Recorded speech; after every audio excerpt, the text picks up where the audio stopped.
الحمدللہ وحدہ لا شریک لہ والصلاة والسلام علی من لا نبی بعد۔ حیدرآباد ہندوستان میں آبی ریلا سیلاب کی وجہ سے حالت انتہائی تشویشناک ہے۔ کئی ایک گھر برباد ہوئے ہیں، کئی ایک اموات ہوئی ہیں، کئی ایک افراد زخمی ہوئے ہیں، مالی اور جانی نقصانات کی اطلاعات ہیں۔ لوگ انتہائی پریشانی کے عالم میں ہیں۔ ایسے موقع پر تمام دنیا کے انسانوں کو اس پر توجہ دینی چاہیے، اور بالخصوص ہم مسلمانوں کو بلا تفریق دین، بلا تفریق مذہب لوگوں کی مدد کرنی چاہیے۔ جس حد تک ممکن ہو امداد جمع کریں، ان تک پہنچائیں۔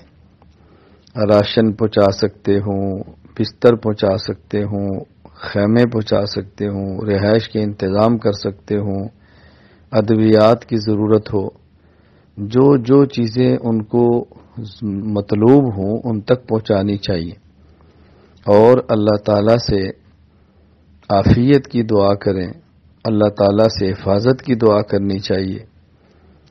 اس سیلاب میں جو دنیا سے رخصت ہوئے، اللہ تعالیٰ ان کی مغفرت فرمائے، ان کے پسماندگان کو صبر جمیل عطا فرمائے، اور جو لوگ امراض کا شکار ہوئے یا حادثے میں آ کر جان سے بچ کے لیکن دیگر تکالیف کے اندر مبتلا ہوئے، اللہ تعالیٰ ان کے ساتھ عافیت کا معاملہ فرمائے، اللہ تعالیٰ صحت عطا فرمائے۔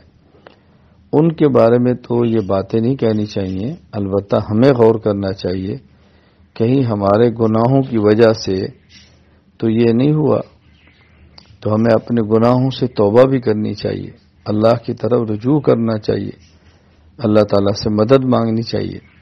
تو میں تمام حضرات خواتین سے گزارش کروں گا، ان کے ساتھ امداد کا سلسلہ شروع فرمائیں، اور جو شروع فرما چکے ہیں وہ مزید اس پر محنت کریں، اور ان کے لیے دعائیں کریں کہ اللہ تعالیٰ عافیت کا معاملہ فرمائے، اللہ تعالیٰ بقیہ حضرات کی حفاظت فرمائے، اور اللہ تعالیٰ ہمارے گناہوں کی وجہ سے میں ہلاک نہ فرمائے، ہماری اولاد، ہمارے گھروں، ہمارے جان، اور سب سے بڑھ کر اللہ تعالیٰ ہمارے ایمان اور اعمال کی حفاظت فرمائے۔ السلام علیکم ورحمۃ اللہ وبرکاتہ۔